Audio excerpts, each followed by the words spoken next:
Alright, a very beautiful morning. Wednesday morning it is right here on Delta Television, Asaba, the People's Pride. Welcome to today's edition of Morning Ride. Well, Morning Ride is a full package of complete information, education, and entertainment right here.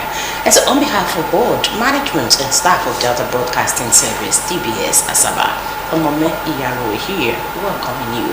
Today is Wednesday, the 22nd of October, 2025.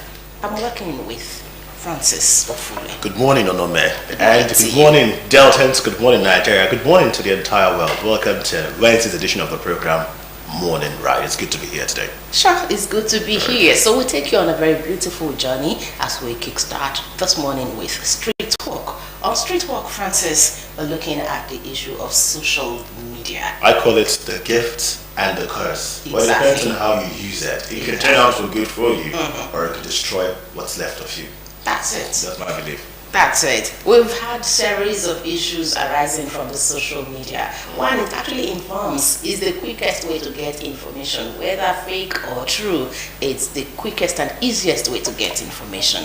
But of recent, we've seen a lot of fights on the social media. But we're asking on the streets this morning, is it worth it? Is social media worth it? For me, I'll keep my comments until we see one-on-one, when we see flesh and blood. Francis? Well, so much that social media does. I would appeal to everyone out there to have some empathy more than they are quick with their phones, because that's the fastest way to connect to social media. When things happen, the first approach should be to help, to show love, not to turn on your camera, not to take a shot, not to look for a trend, but just to show love first. You know, if you have to film, let it be intentional. Maybe you're filming for evidential purpose, or you're filming because it has to be filmed for the beauty, for the moment. But don't get even distracted by social media, because even if you go to churches, which is the funniest, there'll be a very strong worshiping session, and you'll be surprised how people will be worshiping God with their right hand or their left hand, and the right hand is filming themselves. Just they can have a post on their WhatsApp status, Snapchat, Instagram, and the rest of them. It is quite funny. And guess what? Social media is only going to get better. The technology is going to get easier. And it means that we are going to be more vulnerable to using it, even against the right purpose. So we should be careful. At the same time, we should embrace it because it's a blessing. But you know what? Yes. We'll have to check out the street and we'll come back That's and talk true. more about So it. for me, the painful part I see on social media is when accidents occur. People are filming fire accidents, road disasters, and all of that. Instead of helping first, you see people actually filming. Yes. Filming to do what? Filming, like you said, some of them to put in their statuses, social trends, and all of that. Sometimes it can be very heartbreaking, It's heartbreaking. especially when I see videos of women being battered, videos of women trapped in some kind of circumstances, and people around are just filming instead of helping. The problem. In all of this, we'll find out from what people out there on the street will talk about social media. Is it worth it or not?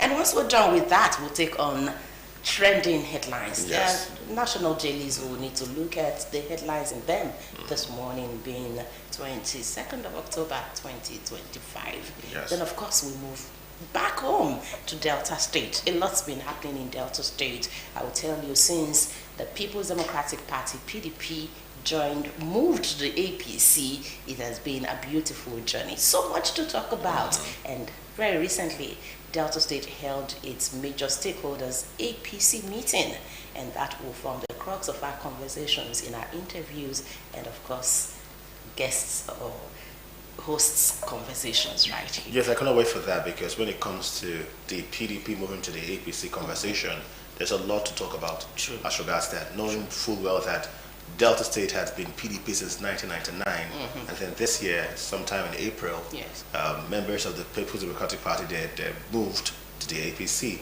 We remember that the Senator Ned Woko did that in January, and then in April the rest moved as well. It has caused several conversations. Yes. People believe that there are sects in the APC as it is now. There is a PDP sect, there's an APC sect, there are other members.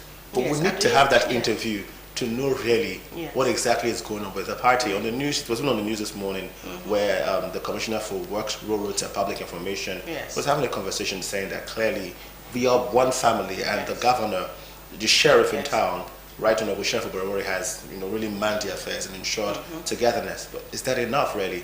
We should find out, and that's why Morning Ride is Wednesday. And the APC stakeholders have come to say, whether old or new, if you've been there before, or you're just joining, or you just joined, we are all one. We're working together for the interest of Delta State, not their own interest. So a lot's been happening. So just stay with us right here, because we'll roll out all of them for you to watch this morning on Morning Ride, Delta Television, Asaba, the People's Pride.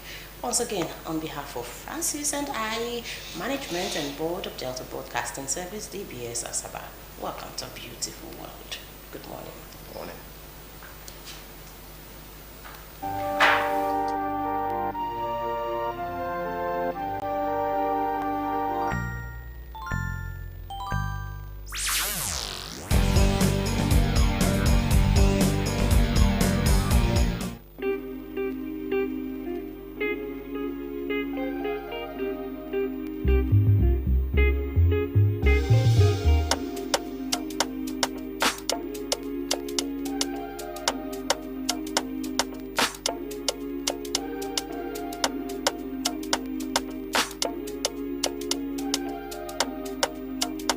J-Mali make it juicy.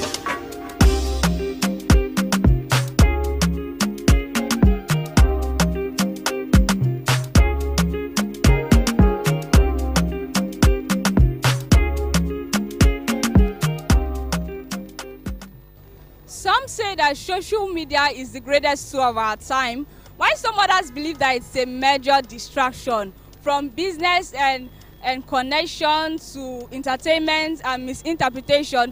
To be honest, social media has actually changed how we live. But is it really worth it or a waste of time? Good morning, Nigeria. You're welcome to Street Talk on Delta Television, the People's Pride. My name is Rejoice Anusi, and today we are hitting the streets of Asaba to find out if social media is really worth it or a waste of time. Let's go.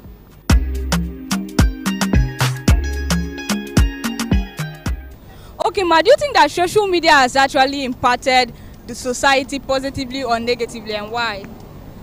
Okay, if I'm to say, I would say that social media has really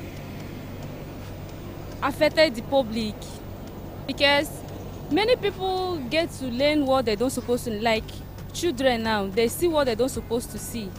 But in terms of business, it's okay, it has impacted a lot to people, because many people advertise their business through social media.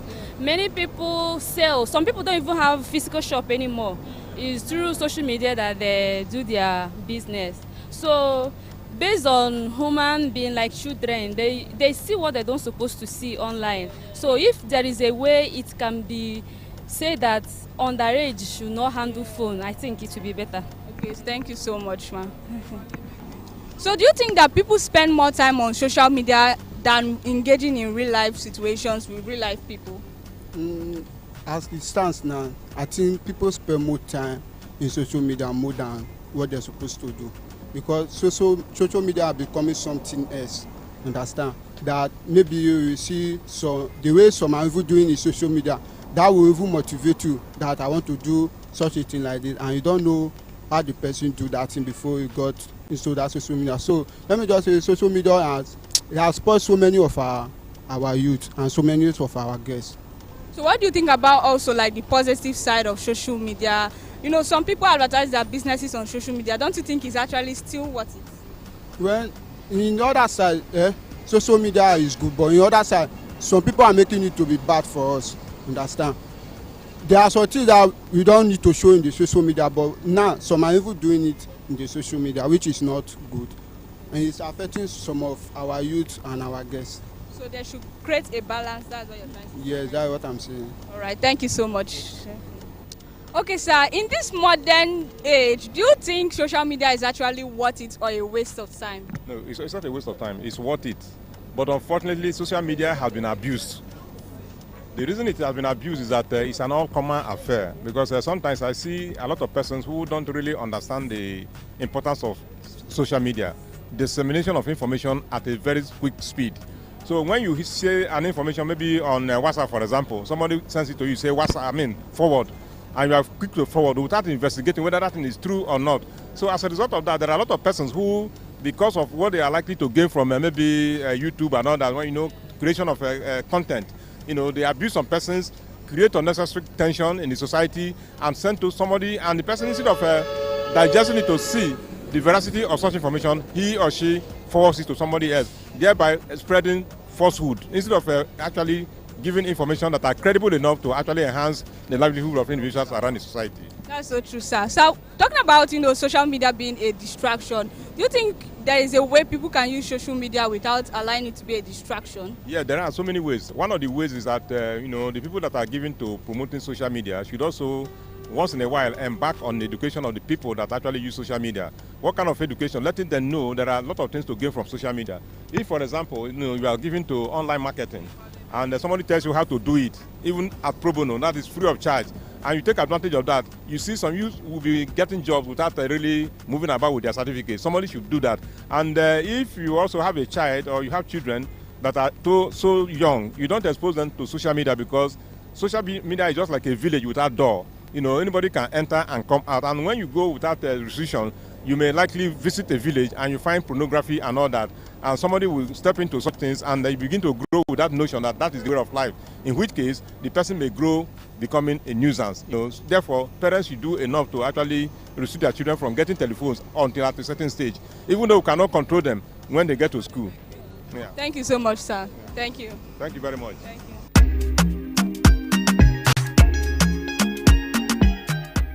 Okay, has social media actually helped you in any meaningful way, maybe business-wise or connection? Yeah. Social media have helped me in promoting my business and also keeping up with friends and loved ones as well. So I think it has helped.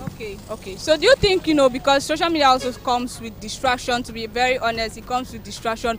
How do you think people can use social media without, allowing it to be a distraction to them, especially like younger ones? Yeah, the younger generation, I believe social media have created a lot of jobs. Instead of allowing it to distract you, you can just use it to create job for yourself. And equally use it to promote your business. Then you can use it to reach your loved ones, and I think those are the benefits of the social media. So social media is actually worth it, but we should at least create a balance, right? Yes, we should create a balance on it. All right, thank you so much, sir. Thank you. So I want to ask you, social media, comes with distractions, right? How are you able to use social media without, being distracted? Like I'm being distracted with the social media. Normally, I'm not really distracted with the social media because I don't even care about social media. I don't even put all my effort, my time like in social media. If you can, there's any price I even give you like now. Or more. I didn't even flash my phone. You don't have to just flash the phone. I will just delete everything. How much did they pay? Money day. How much money day for?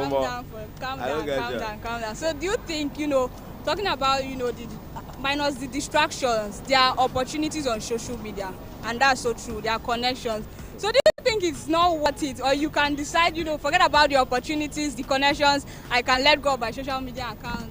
Who hold that opportunity help? I don't even believe all that social media stuff help me. Who care about beside all this kind of stuff? It's not worth it for you, right? No, it's not worth it. All right, thank you. But if you give me any amount, now I come my phone, you help me flash out. I delete everything was wipe out. Nice. Okay, thank you so much. Thank you. So do you think that social media is actually worth it? Social media has impacted both negatively and positively. Do you think it's worth it or a waste of time? Actually, I don't do social media. Really? Yeah. That's so, I don't want to say it's so weird. How do you do, connecting with people, especially people who might not be around you at the moment? I don't even want to have any friends, man. Yeah, I live my life single. So you can let go of social media? I like you private. You can delete all your accounts? Yeah. Really?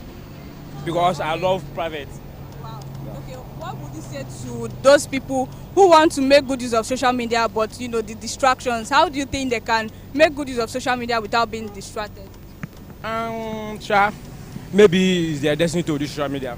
Some people have, some people have more in social media than do social media because of the money.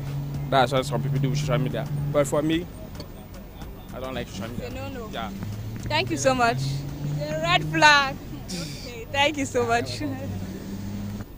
All right, so you know that social media has the good side and bad side. People use it for like businesses, connections. What do you think about that? Do you think it's actually worth it, or maybe because of the distractions that is a waste of time? Although it really worth it, because a lot of things have been going on. At least through that social media, we can be able to know the things that is going on in the country and to face out things. And we still have people that are there, that are already been there, that can help us to speak to the people. So with this social media and even the things that are happening in this country, in this economy, at least with them, with that social media, we can be able to face them out. So you think it's actually worth it, right? Yes. So what's your advice to people who, might be making good use of social media, but because of the distractions, how do you think people can really make good use of social media without, allowing it to be a distraction to them? Let me just say, you will listen. When you listen, you will know before you judge. At least you listen to what people say on your own.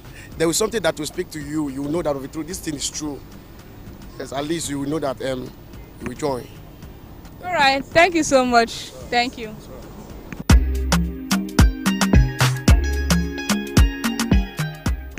Okay, Ma, do you think social media is actually worth it, or maybe because of the distractions, like it's not worth it? Is it a waste of time, or do you think there are opportunities that people can grab with social media?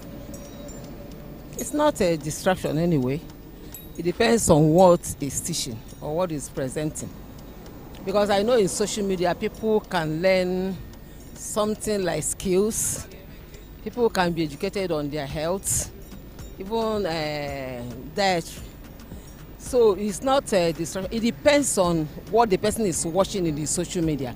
After all, social media is not the one that is controlling you. You are the one that is controlling the social media. So go for what you want and get it. So what's your advice to like the younger generation who might be distracted with social media? What's your advice to them? My advice is that they should not allow themselves to be watching what they are not supposed to watch. They have to choose something that will make them to be profitable and make them to advance, so that they will learn what they are supposed to learn that will help them in life. That's my advice to them. Thank you so much, Ma. Thank you. So do you think that social media has had a negative or positive impact on the society? No, it's not negative. It don't have negative. So you think positive impact? Yeah. Like how? It give us influence to learn more. Yeah. So what would you say about people who make use of social media and it's kind of like a distraction to them? How do you think people can use social media? Tender age, they are not even those who are adults get distracted. Adults, they're supposed to use social media so that they will influence their brain, everything. So you think it has made a positive impact, right? Yeah. All right. Thank you so much. Okay. So do you think social media has actually been a distraction, or has it helped people, with their businesses and connections? Yeah, it has been a distraction, but also helped a lot. Like it has been a great advantage to us. Because me as a student right now, some assignments, like if you not come online like this now, some assignments they will graduate and leave you. So that is it. And some business you want to do, like those clothes vendors and everything, they help them to some of the political things that's happening in the countries, and without them we cannot hear news. So definitely it has helped. It has impacted more in our society than destroying it. Okay, so how do you think people can use social media without being distracted? They can actually use social media once you are determined and focused. There's nothing that can distract you actually, except you open your heart to it that will distract you. So one more question for you. Would you delete all your social media accounts for any reason? No, it's not possible. Except otherwise, except it's not useful, and if I say it's not useful, I can delete it. But if it's very useful, no, I'm not sure I can. I'm not sure I can. Thank you so much. No problem. Thank you. So, do you think social media is a waste of time, or is it worth it? Yeah, let me say, social media is a waste of time, and also let me just say, you will listen. When you listen, you will know before you judge. At least you listen to what people say on your own. There is something that will speak to you. You will know that of the truth. This thing is true. Yes, at least you will know that you will join. All right. Thank you so much. Thank you.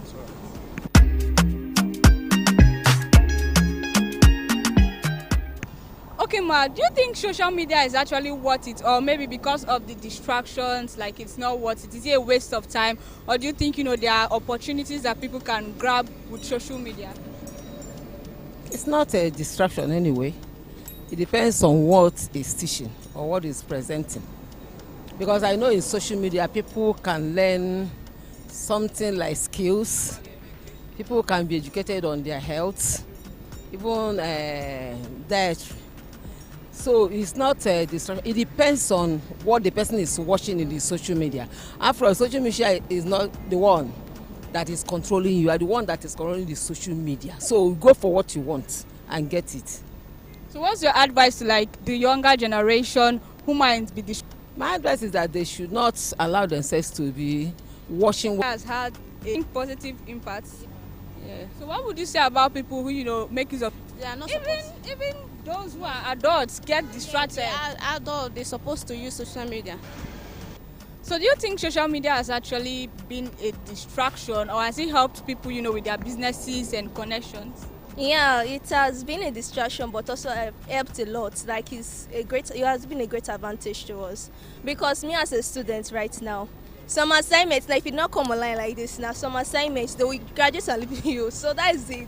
And some business you want to do, like those clothes vendors and everything, they help them to some of the political things that's happening in the countries, and without them we cannot hear news. So definitely it has helped. It has impacted more in our society than destroying it. Okay, so how do you think people can use social media without being distracted? They can actually use social media once you are determined and focused. There's nothing that can distract you actually, except you open your heart to it. That will distract you. So one more question for you: would you delete all your social media accounts for any reason? No, it's not possible. Except otherwise, except it's not useful, and if I say it's not useful, I can delete it. But if it's very useful, no, I'm not sure I can. I'm not sure I can. Thank you so much. No problem. Thank you. So, do you think social media is a waste of time, or is it worth it? Yeah, let me say, social media is a waste of time, and also you also have some good things they have done for people, especially me. Share like how it has helped you, maybe business-wise or connection. Okay, I'm a content creator and also into movie and all that. Yeah, so it actually helped me to connect with people I know that if I sit down at home, I cannot ever meet them.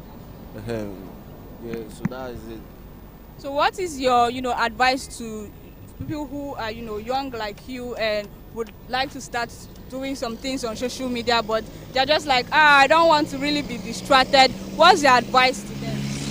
Yeah, my advice to those people who are looking down on social media, I would say maybe they are not educated. Yeah, so if you're having any business, you think you need to go from one place to another before you can sell, man, you are wasting your strength, you are wasting your time. So just try and go to Instagram, Facebook, create an account, a business page, and start selling your goods. You will get people to buy. You understand? Thank you so much. And before I go, see, when I don't base in Asaba. I came to Asaba, I just went to ShopRite. I was seeing a lot of girls wasting time outside. Look, they said they are doing prostitution. Man, social media too, and they can actually use it to sell their market too. You don't need to leave your home, coming to stand somewhere, and everybody will know that this is the kind of job you do. Go to social media. They have a lot of platform. You can actually sell your body if you want to do. You understand? Well, from the streets of Asaba, we've heard mixed views. Some people believe that social media is actually a great tool, while some others think that it's a major distraction. Well, perhaps the real solution or the real question isn't about if social media is good or bad, but it's about how we choose to use it. My name is Rejoice Anusia, and this has been Street Talk on Delta Television. J Male make it juicy.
today's Wednesday's edition. Welcome to Trending Headlines. This morning we'll be reviewing a couple of headlines from these national dailies. The New Telegraph. You have The Guardian.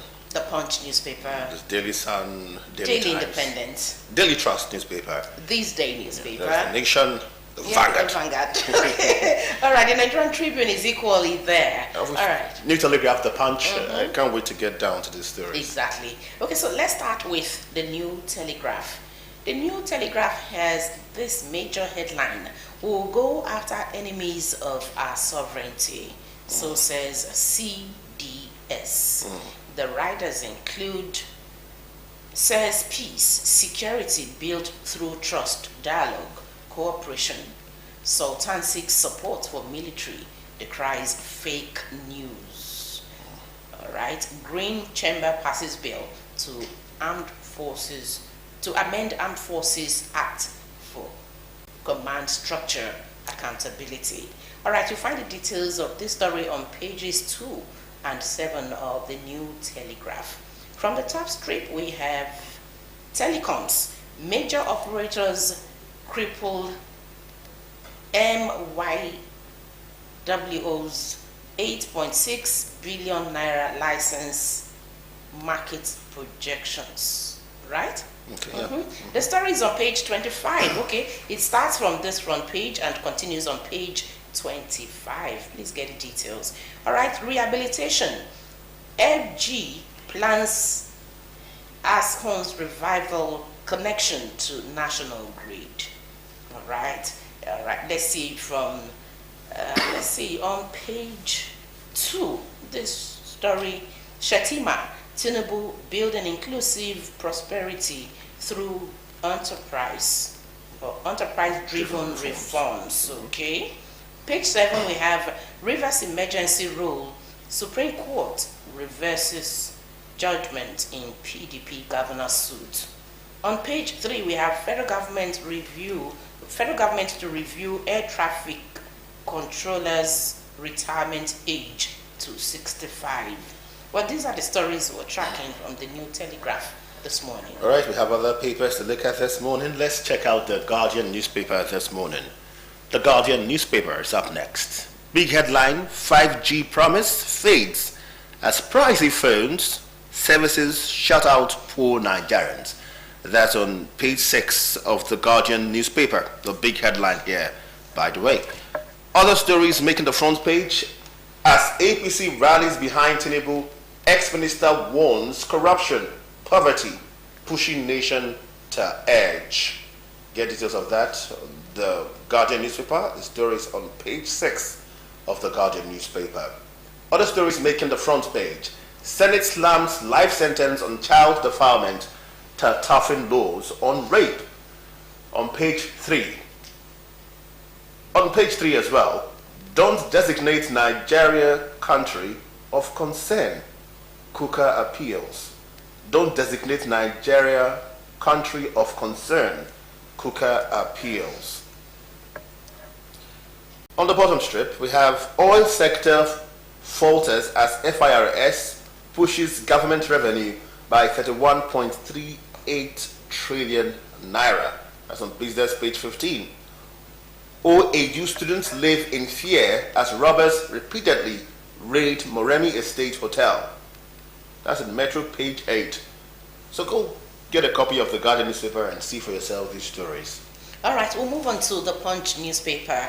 The screaming headline here says, all right, the Punch newspaper: convention, Lamido, Turaki, McCarthy, lead PDP chairman, okay, yes, lead PDP chairman race.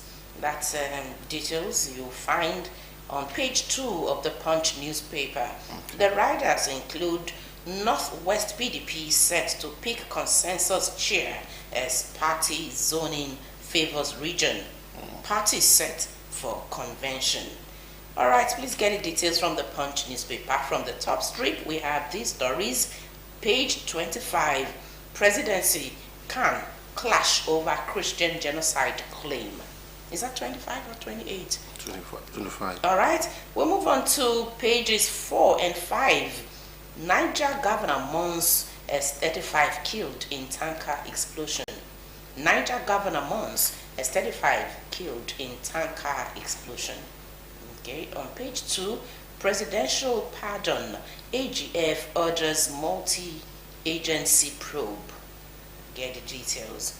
We have this. Jury delays APC move amid Silva Lokobiri power talks. That story you'll find on page 2, coming from Bayelsa State. All right, from the bottom strip of the Punch newspaper, we have NGAs under fire as federal government probes TSA violations. Okay, hit and run driver kills Lagos director days before retirement. Very sad story. Amukita resumes next week ahead of Anambra poll.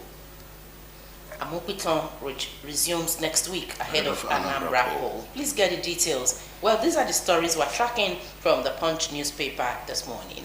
Next up, let's look at the Daily Sun newspaper. The Daily Sun newspaper has the big headline, Christian Genocide Saga. Khan accuses presidency of fact twisting. Kuka begs US.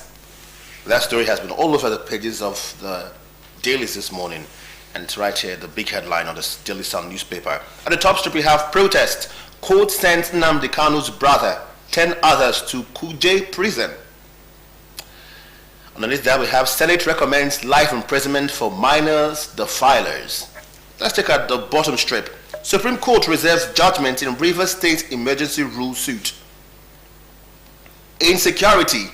Edo State government to regulate activities of scavengers, scrap dealers. It's on page 4 and it's attributed to the governor of Edo State, Okpebolo.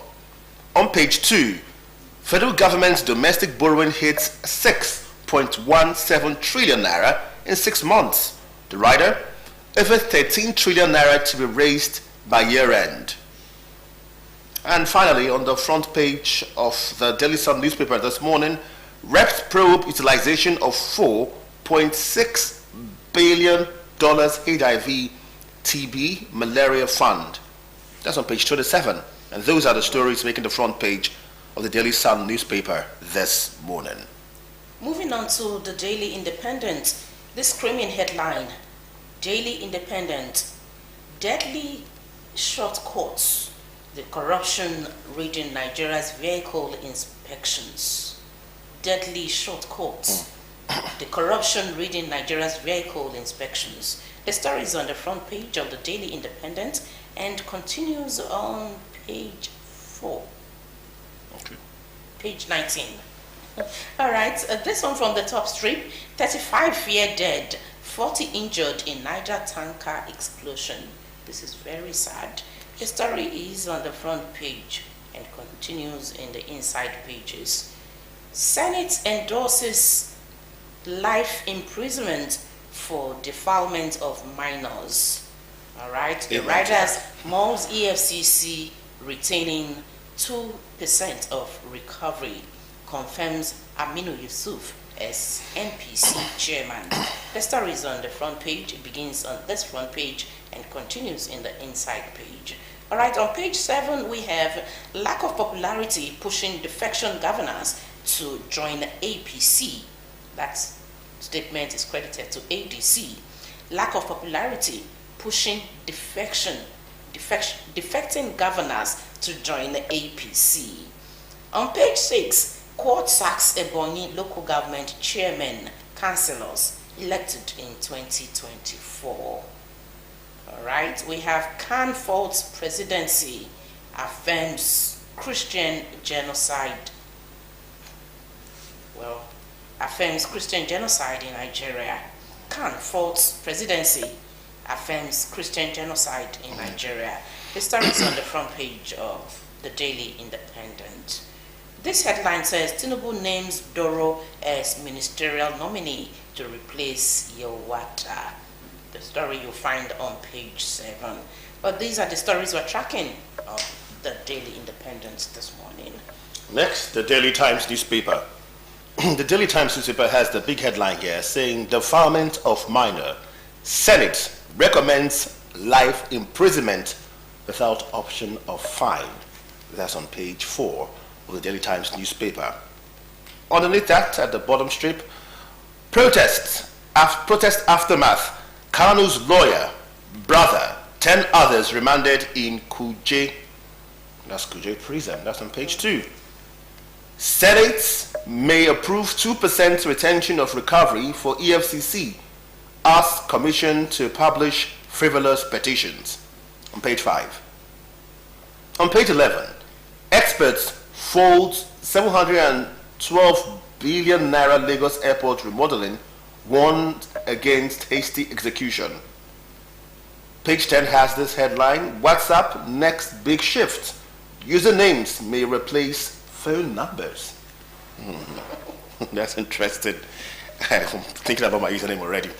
On the bottom strip, we have FG raises 6.17 trillion naira in 6 months to sustain spending, deepens domestic debt strategy. I'll take that again. FG raises 6.17 trillion naira in 6 months to sustain spending, deepens domestic debt strategy. And that's on page 12 of the Daily Times newspaper. All right, we move to This Day newspaper. This Day has a couple of headlines. The major one here says Sanwo-Olu, Fashola, Ambode, other APC stakeholders endorse Tinubu for re-election. The riders include ministers, federal lawmakers, Lagos supporters, roll out achievements of government. All right. Party stakes 20 million naira prize money for local government with the highest registered voters. Please get the details on page 10 of This Day newspaper. Sanwo-Olu, Fashola, Ambode, other APC stakeholders endorse Tinubu for re-election. On the top strip, we have Senate applauds EFCC's recoveries. Okay. Senate applauds EFCC's recoveries, convictions under Tinubu's watch. All right. Let's see these other headlines. NNPC remits over 10 trillion naira to Federation in 8 months. Records 4.2 trillion naira revenue in August. Well, get the details on the front page of This Day newspaper and continue in page 10. Well, these are the stories we're tracking. Okay, there's one story here. Let's see. The photo speak we have here from This Day newspaper. The Lagos APC Stakeholders Forum endorses Tinubu for 2027. That's the photo speak from This Day newspaper. Please get a copy and get details. All right. Have we looked at the Daily Trust newspaper?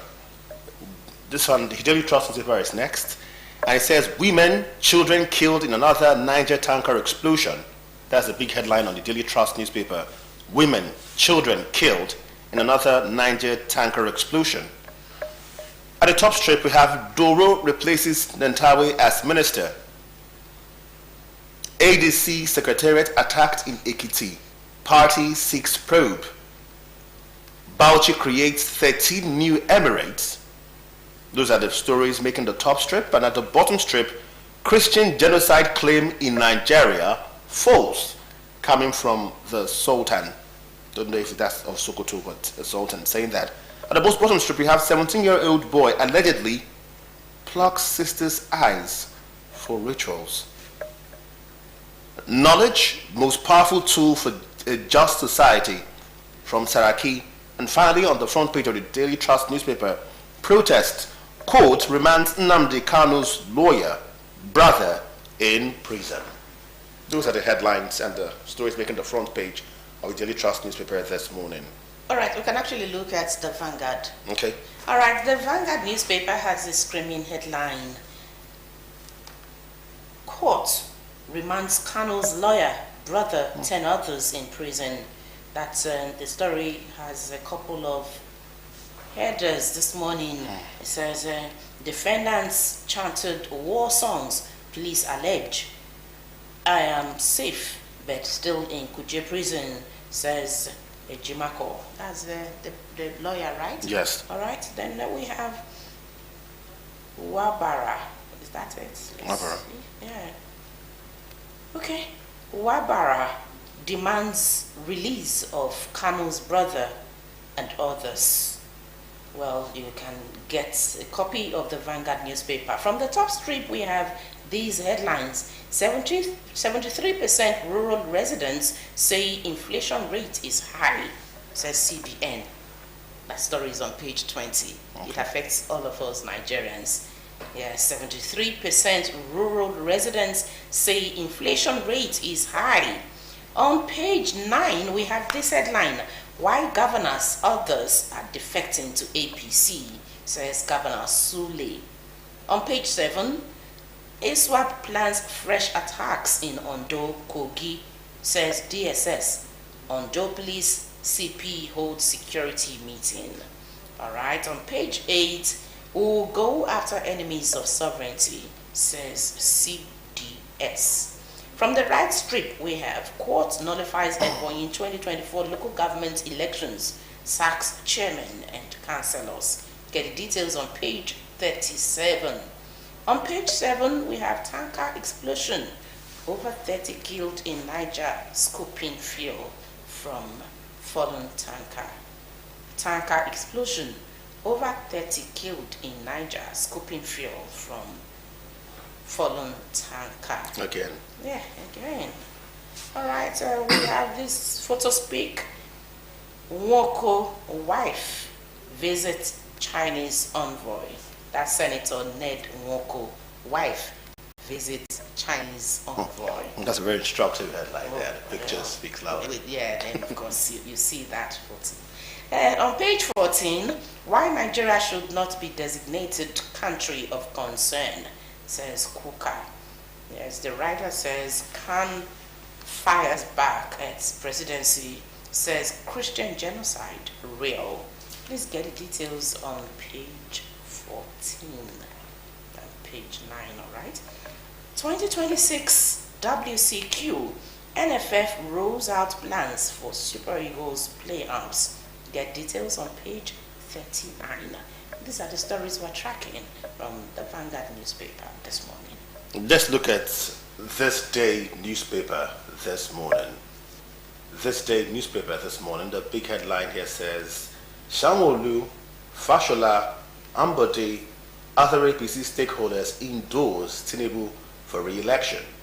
The riders, ministers, federal lawmakers, Lagos supporters roll out achievements of government. The second rider here says, party stakes 20 million naira prize money for local government with the highest registered voters. What a way to mobilize voters. At the top strip, Senate uploads EFCC's recoveries, convictions under Tinubu's watch. The rider moves to upgrade Balewa Tech Varsity to conventional institution. Let's look at other stories here. PDP to no fate on legality of convention. October 31, that's on page 38. We have another story. NNPC remits over 10 trillion naira to Federation in 8 months. Record 4.2 trillion naira revenue in August. The rider, profits declines by 323 billion MOM. Production constraints persist despite fiscal gains. There's a big picture here, photo speak here, but that's not that. I think that's a picture of Sanwo-Olu and Ambode and the rest of them. But big motivation for Lagos local government to go cast their vote. Those are all the stories making the front page on this day newspaper this morning. Yes, and that will be all for the headlines this morning. Yes, yes. Francis, the major headlines that we've seen in almost all of the dailies this morning are: one, we will go after enemies of our sovereignty, CDS. This headline is in almost all of the dailies today. Then another one, naming Nigeria as, where's that headline from Khan? Okay, yeah, Kuka. Yeah. Yes, let's see. Do not twist facts from Kuka, yes. Is it there? Okay, well, okay. Then from the Vanguard it says, why Nigeria should not be designated country of concern. This headline is in almost all of the dailies, but paragraphed or phrased differently. Then, of course, court remands Kanu's lawyer, brother, and 10 others. Well, we saw one headline about punishment for child offenders, pedophiles. Yeah, pedophiles. Yes, almost everywhere now. I would encourage them to go ahead. Life imprisonment, life sentence, very good. Very good. Okay, and look at Kuka. Why Nigeria should not be linked to religious genocide. This is deep, but we all know what's been happening in parts of Nigeria.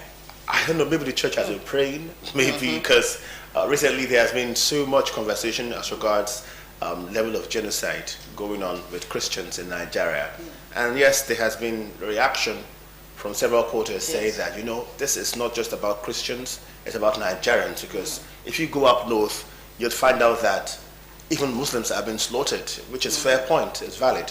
But I think that beyond the validity of Christian genocide, Islamic genocide, people are dying in Nigeria. And people are being slaughtered. Not like just dying, if they were dying. Yes, people are Thank you so much for the correction. Basically, people are being slaughtered, butchered, in the country. Yes. And that's a very sad thing. Human beings are dying. And that's why some people say, I'm not religious. You ask, what's your religion? They say, I am humanity. I practice humanity.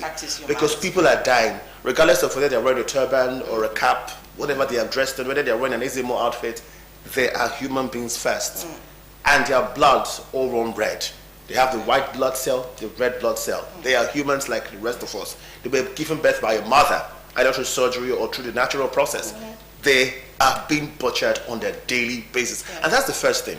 Because the distraction about Christian genocide or not, or Muslim genocide is not the problem. It's not the problem. The problem is that people are dying in Nigeria, and we need to stop that kind of early death. Yes, I remember the massive killings in Benue State, and at some point the Benue residents, Benue indigents came out protesting, crying for their loss, crying about their losses. And then, of course, Mr. President actually visited. Yes. But we've asked questions, are these visits enough? Or are the efforts of the military, the efforts of government, are they actually enough? What is happening? We've heard people call names, make mention of names of persons in high positions of authority who are suspected to be part of what is going on in Nigeria. But today, Bishop Kuka has come to say, let me take his story, his words here. He says, Kuka, why Nigeria should not be linked to religious genocide. Let me get that details because it's something that we need to hear.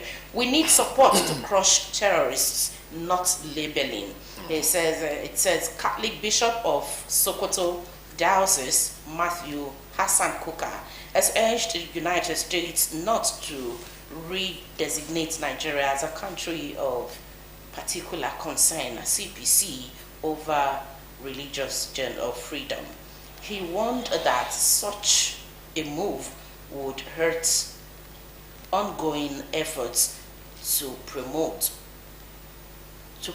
dialogue. Where the story continues, but the truth is, whether or not this is happening is not for the United States to come out to name it or give it a name or redesignate Nigeria as a country of concern. Yeah. There are issues beyond labeling, beyond States. Of concern too is that when we are labeled, it means that businesses would not thrive. That's it. Businesses will strive to survive. It's going to be terrible because you mentioned Nigeria, and the first thing people do now is to go on Google, go on AI, to ask questions. Check more. Yes, and the first thing they'll see are those captions: country of concern. Why is it a country of concern? And that's why as a country we need to fight, to protect our territory. Yes, exactly. And yes, while they should not label us, we need to help ourselves. Recently, the Sahel states, I think those states that said, those countries, Niger, Burkina Faso, those countries who went to military leadership, said they are going to bring up a list to show Nigerians who are sponsoring terrorism. I can't wait to see that list come out. But then, beyond the list coming out, are actions going to be taken? But Francis, remember, a list like that has been released once. Yes, faces were attached to the names. We have and at the end of the day, we didn't hear anything. Nigerians didn't hear countless times we have seen where names are brought up, investigations are not even made. People keep on even cheering these people on. I think for us as a people, because they say that a country the country's leadership is a reflection of the people therein. It's high time when we saw names like this, we, cancelled people involved. Okay. We stopped cheering them and making them feel good, because these same men or women are cheered by the same people who have been butchered by them. So when those investigations are made, and when those names are revealed, investigations should be made, truth should be brought to the fore, and actions should be taken, justice should be taken immediately. Because if we can cut off the supply chain of terrorist groups, we can, to a large extent, reduce terrorism in Nigeria. Because somebody is funding these people. They don't have those machetes, those guns. They're not carrying machetes and swords. They're carrying sophisticated guns. Sophisticated for the seven rifles. Yes. They have good cameras. They have everything. Exactly. So they have even attacked. They have agents everywhere. Yes. So we need to really investigate these people and get those sponsors, nip them in the bud, and get Nigeria working. But beyond the religiosities and the rest of them, people are being butchered on a daily basis.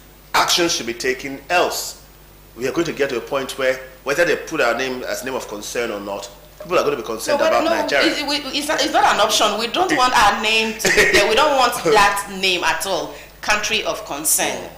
Yes. If we even look at it, the Christian genocide argument, 385 people so far, have been targeted, has died recently. Christians. Butchered. Yes. Again. And so the numbers, they don't lie. Yes. So there is Christian genocide in Nigeria, and there is Islamic genocide in Nigeria. Yes. There is traditional genocide in Nigeria. It's not just about one religion. And genocide in the country. Yes, it's not just about once upon a time, it looked like it was against Christians. I've always said this, that whenever some monster begins to grow, chop its head off. Don't look at what the monster aligns with. Yes. Because once upon a time, we got to see Boko Haram, Boko Haram and the rest of them. There were those who were supporting, somehow saying, they kind of showed that they had understanding. They gave logic. They justified the actions of these groups. However, as time has passed, it has turned the other way around. It's a slow, gradual process. When it starts first, it looks like it's targeted at a particular group of people. And after a while, it becomes bigger than anybody can control. We know that politicians have used it as a means to control. We know that religious people have used it as a means to control. But then it comes back biting.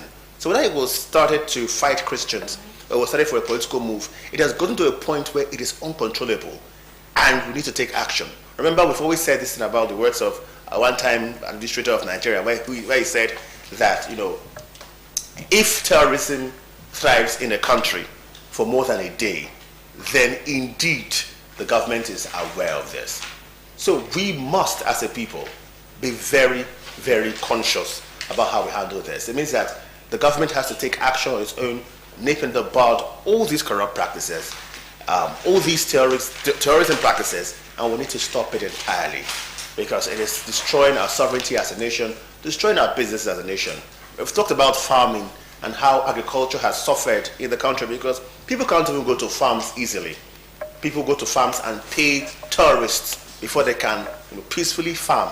And that's why we're having inflation in food prices in the country. So if we're having all these challenges, and somehow people have even said that in Rivers State there was a state of emergency because there were threats over explosion of oil well or pipeline, and whereas in states people are dying. We mention numbers like it's not even human beings involved. Yes. Actions should be taken, really, so that we can nip this in the bud once and for all, really.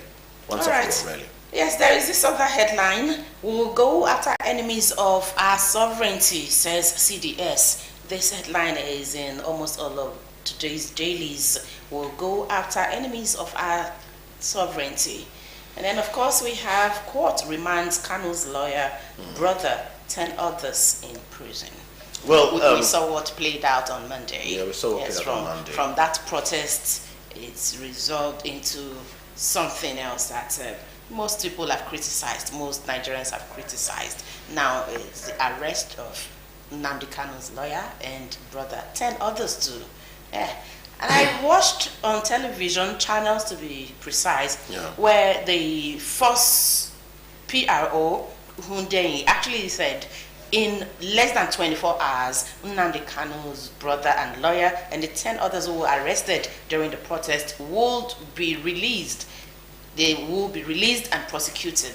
Yeah, but this is not happening right now. No, it's Wednesday already. It's not happening right and now. they're still being held. Yes. Yes. It's sad. You mentioned a CDS story, and I'll from that point get to the point of Nnamdi Kanu. Yes. Basically, since January 2020, we have lost over, how many people again? Over 20,409 people, to be precise, just by a particular group of people that gathered this, they call them the AC-led group. 20,409 people butchered. That's why the CDS are making very, very heavy statement. 20,000. That's like a state in several European small countries. And then over 11,000 attacks, basically in this country. But we talked about how 346 or thereabouts Christians have been butchered too during this process. And we have over 317 Muslims butchered as well. Yes. So the figures are a lot. We mention these things like it's just statistics, but these are actual people. People like you and I. Being butchered on a daily basis. Yeah. And I like the stance of the CDS. It's important that we take action so we stop this. But then we move this into a fight to freedom. People are protesting. And it looks like while we are suffering to have armed men protecting people, we have armed men stopping people from protesting things that are not comfortable for them. And people have asked questions. If we have over 11,000 attacks, since 2020, that's 5 years from now. Yes. More than 11,000 attacks. And we didn't find sophisticated military personnel around those areas to stop those attacks. Yes. Why are we having these same military personnel at different nooks and crannies stopping protest? Protest which is guaranteed. According to the Nigerian Constitution, we had the 2020 protest, which started peacefully and then somehow stopped. It went violent, went rough. Lagos lost 1 trillion naira during that protest. Police Yes, the prisons were burned. Yes, the police forces argument is that they were not given the authorities that they were not permitted to go on that protest. So are you now telling us that Nigerians should not protest peacefully anymore in this country? I want to explain something to you. Yeah. Let's assume I was your child and you denied me of breakfast. And I needed to come tell you, Mommy, you denied me of breakfast. But you probably sleeping. So I put up a billboard, I write, Mommy, give me food. Do I need to take permission from before you do that? Before you give me food? I need to come around and say, I need food. So people are saying, we're not happy with this particular thing. You can't be the one authorizing them to come complain to you when they are complaining to you in the first place. After all, Nnamdi Kanu is under locks and keys from the same armed forces. So you're not going to be the sample to tell us, oh no, you must tell us first before you can complain that you want him out. And what is the complaint really? What is the big complaint? For 5 years, this man has been held down in jail. It goes way back to 2015 when he was first held in prison. He came out again. Then, remember how he traveled away and he was brought back through controversial means in Kenya. That was in 2021. And then he came back to Nigeria. Since that time, he has been locked up there. We are having court cases since 2021, 2025 over something that concerns treason. Treason. If somebody is threatening the peace of this country, we have spent more than 4 years debating in court. It looks like secondary school debate. My Lord, I'm here to oppose a motion that Nnamdi Kanu, because what have they been doing since 2021 to this point? And we're talking about the Supreme Court having cases back and forth. We're hearing that he needs to be taken to a proper hospital. NMA is saying, okay, we are going to treat him. DSS hospital, according to Showore, said it looked like a place where they are just beds and no good treatment and the rest of them. We shouldn't be having this argument. A man threatening the peace of the country, he should be tried in court and justice should be given out immediately. It's taking too long, and now it's looking like an ulterior motive. So the complaint is not, do not mete out justice against Nnamdi Kanu. No, we need to have justice, meted out against him. The court has to decide, quick and all right.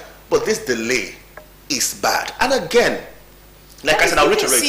That is if the authorities see it as bad. The people are because but for the likes of Showore that have come out to protest, that have come out to criticize this, almost all Nigerians have been quiet about it. They've been watching the process for this long, no reactions. Now Nigerians have been pushed to the point where they are beginning to react, and now you are making arrests without police or prosecution. And when you, it feels. Somebody said one time that it feels like a democratic regime, and not a democratic dispensation. He had to use the oxymoron of democracy and military. He said military regime, and he said democratic regime. Because how dare you have people trying to protest over something they find against the rule of law, and then you have to arrest them. You arrested a lawyer, so this means that the man who's going to speak for Nnamdi Kanu is not there. Is now going to be mummed. He's going to gag his mouth, and he needs a lawyer to get him out. That's already some form of intimidation in the first place. It even shows the frustration for the part of the lawyer, because he has been going to court for a long time, screaming my lord, my lord, my lord, and now he decided to go to the street to beg. And in fairness to those in the East, there was this period where they had the mandate sit at home for a long time. Does it mean that? And it didn't change. Does it mean that the Nigerian government, the Nigerian judicial system doesn't understand how painful it is, basically, to have eastern states in this country shut down every Monday, the first working day of the week? At some point, it was like that, and yet this man was still remanded there. It's been there. Doesn't mean that the people don't really matter. That's why people were very concerned. Why are you having armed forces people around? Although I was not so happy with Sowore for making October 20 about Nnamdi Kanu. I wasn't exactly very happy. Although, yes, good.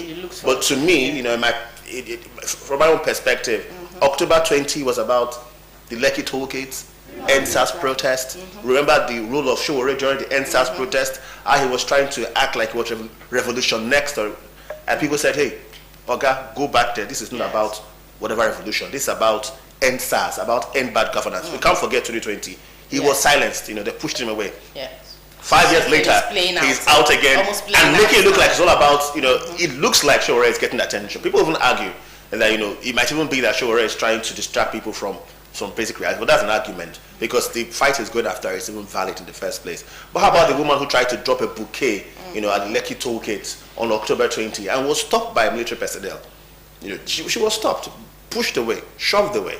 And they said nobody died in that period. Yet we have people who are still mourning their children that same period. So there are many things going on with the government now that it's really many things going on with Nigeria that most Nigerians don't seem they don't understand it. And the problem of the comprehensive problem is where if you go to a place where you don't hear their language and there's an argument going on there, you feel scared. In fact, what is activated in your psychology is fight or flight syndrome. You want to fight or you run away. Even if they're talking about the price of tomato. So it means that if you don't understand what the Nigerian system is all about, what's going on, there is that fight or flight syndrome. That is why people are running away and the others are protesting. So it has to stop. We have to get Nnamdi Kanu. A sentence has to be made. We need to know he's sentenced life imprisonment. He has been, and people were even wondering why was he not given the presidential pardon, but that's another conversation. That's another conversation, basically. All right, there's this one other headline that has trended in all of the papers this morning. Senate endorses life imprisonment for defilement of minors. The church I've looked forward to this. The church says amen to that. It has to be, yes. The church says amen to that. We are ready for this. It's high time. Yes. It has been high time since the first time. Yes. Since the first time. It has been high time. People have even wanted. There are those who even clamor for more barbaric treatment. Treatment that I cannot even say on television. Yes. Those who are pedophiles, a terrible thing to be. You can't be attracted to a child. So as much as any human, any man, any adult man is attracted to a child, remember it's life imprisonment. Yes, and I think I think Nigeria should be very strong with this, and not to be far right, but I would say that we need to be very cautious about pedophilia. Years ago, this is not to hurt any group. I'm not against any group. Years ago, decades ago, people found as distasteful homosexuality and the rest of them. And after a while, it was understood. Somehow people began to embrace it as possibility, a particular mental situation that they are only attracted to same gender. I don't want to go into a debate whether I was right or wrong. But I'm concerned because while people have been screaming against pedophilia, I was going on the internet, surfing, and I saw a group talking about pedophilia and somehow empathizing with pedophiles, saying, this is Mr. John, he's only attracted to children, he's a good man, he's a good worker. Now, that shows you that if we don't take actions like this, one day we might be in a situation where we cannot even control what's going on. People would probably hit their chest and say, I don't like older people, I like children, I like their innocence. They're going to bring, they're going to justify it. So Nigeria must stand for something now. Yes, exactly. Not later on. So this is the moment you now. try it, action should Life be taken. imprisonment. And yes, many men have done this to children. We should also look not just at the female children. We should look at boys as well. Okay. Because hey, this is about all children. Because we're going to talk about this. If you abuse any child, the first thought people have is a girl child, which is not. If you abuse any child, boys too get abused. Yes. This must be followed. Seriously, investigations should be made. Get them, apprehend them, life imprisonment is good. No presidential pardon for a pedophile. No way. Just stay there and keep Remain there. Reminiscing about your romantic story with a child. An underage. Yes. Stay there and think about. So have a romantic time in your head and leave the rest of us that want to live in a normal society and groom normal children. Yeah, the very dangerous things that happen in our society every day. But this time it's going to come to an end with this kind of law. Hopefully. I must commend the National Assembly for this. It's a good move. Yes. It's a good move. Yeah. In fact, to say this, every non-consensual action should be stopped. That was what Natasha was trying to talk about. I think was it yesterday or the rest for she was not given the floor by the Senate President. That was another conversation again, but later on he allowed her to talk. Say I'm a woman, this is a woman matter, I should talk about rape and the rest. Anything non-consensual should be given serious attention to. People have been broken. So this is it. The serious attention are beginning to actually come for the everyday Nigerian.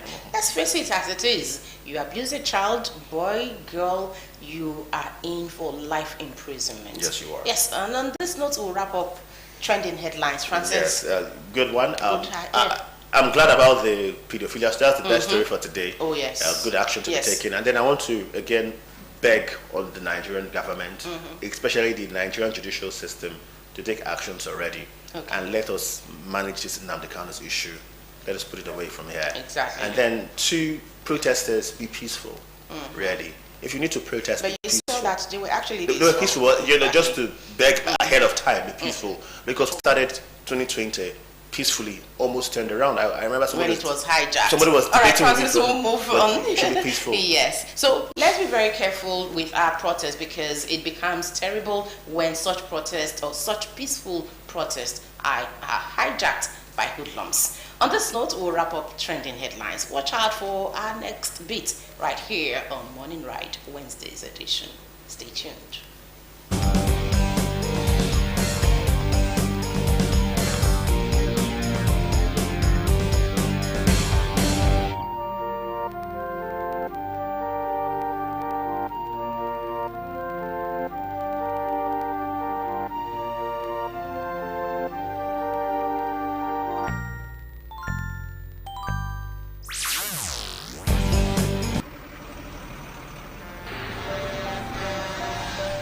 If tanker wey carry fuel fall or pipe wey carry fuel for underground burst, wetin you go do?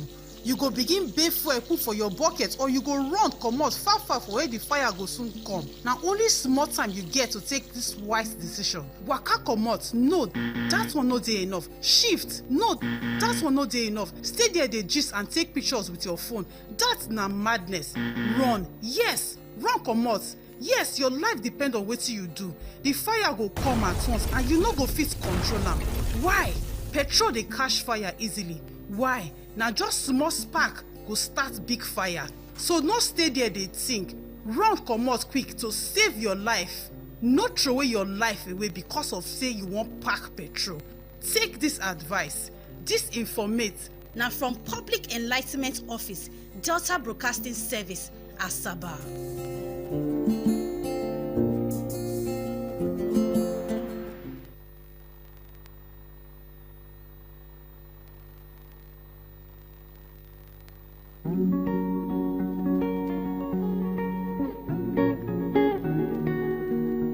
Brought to you by Ministry of Information. Delta from glory to glory. Mama Rukia, what do you want to so? I want throw it dirty inside gutter. Water go carry am flow go. No, now throw it dirty where?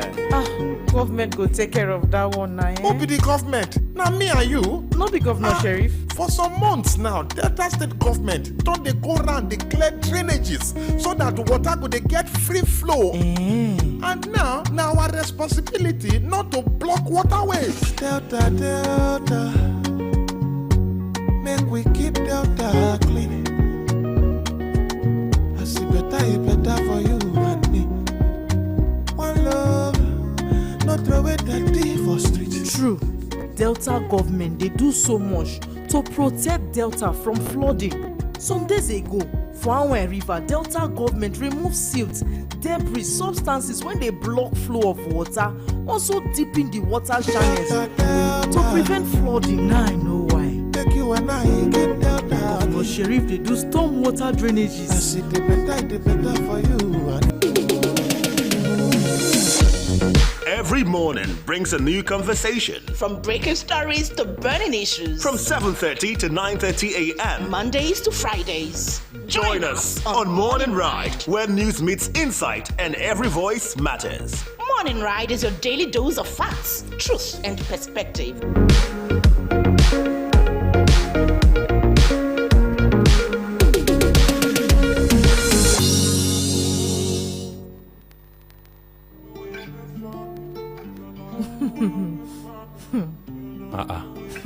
Wetin dey happen? Now my cousin brother, he visit Saple recently. He say he surprised wetin I see. Say true when he dey hear say Governor Sheriff dey work for the 25 local government, say him be dey get doubts. But he don find out say everywhere when he travel go, he get one project or the other when Governor Sheriff dey do. He recently enter Saple. He see and say Governor Sheriff don construct Major Bowen Road from Okpe Road to New Ogorode Road. And even construction dey in progress for Uko Road from Benin Road through Otuedo. Even for Old Saple Wari Road from Amukpe Junction to Ikwewu Community, construction still in progress. For this same Saple so? Yes, for Saple. Me I hear say Governor Sheriff don do Saple Wari Road to Gamon Bridge. For Saple so? Yes now. Now my brother dey talk.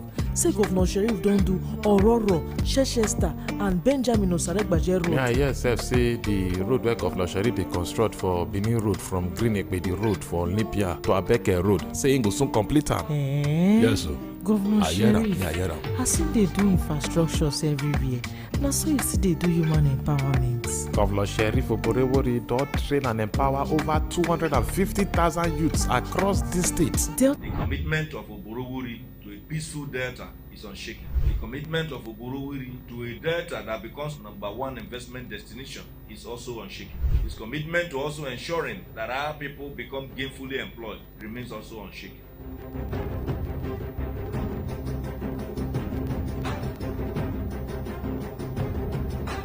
The governor, from the time he campaigned, contested and won the election, was very clear on the need to carry all Deltans along, listen more and do more. The governor has demonstrated fairness across all divides, bringing developments that are meaningful to the different communities, ensuring that we embark on reforms that are realistic enough to, of course, trigger a whole lot of development across the 25 local government areas, and at the same time, creating opportunities for all aspects of our dear state.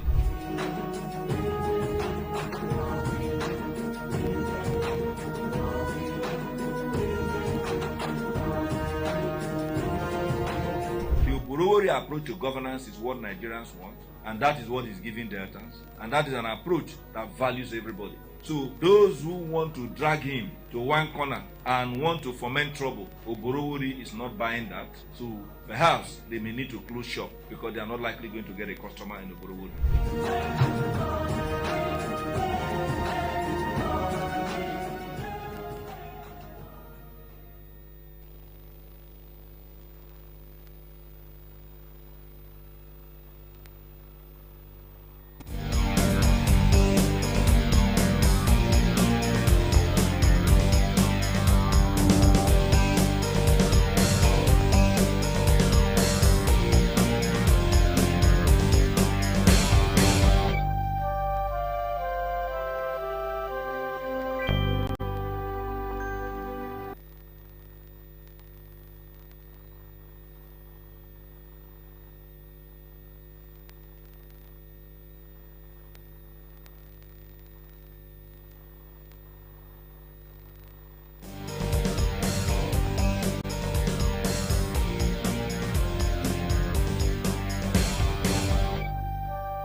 our guest interview segment, and we've talked about who is going to be shedding light on the Delta State Contributory Health Commission.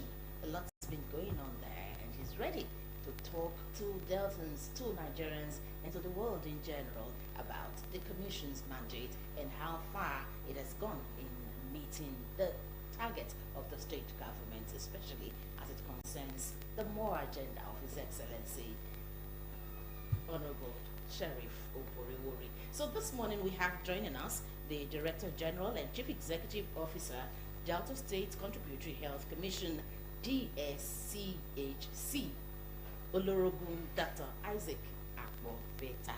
So good to have you join us, sir. Welcome, sir. Good morning, sir. Thank you so much for coming to Morning Ride. Yeah. I think when you called me and we discussed, I was glad. Because the phase we are at the Commission is to ensure that the populace, Deltans in particular, in general, Nigerians, will know what is going on and will help to fasten the roadmap to better health. Of course, you mentioned my name. I'm Honorable Dr. Isaac Akboveta, popularly known as Royal Physician.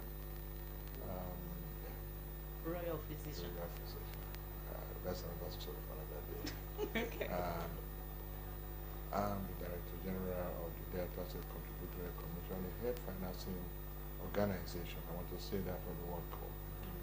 We are not clinical entity. We are a health financing organization set up by this government of Delta State as far back as 9th December 2015. The present governor was in the House of Assembly when they passed the bill into law. And the purpose of that is to achieve universal health coverage in Delta State. Universal health coverage. And what is universal coverage?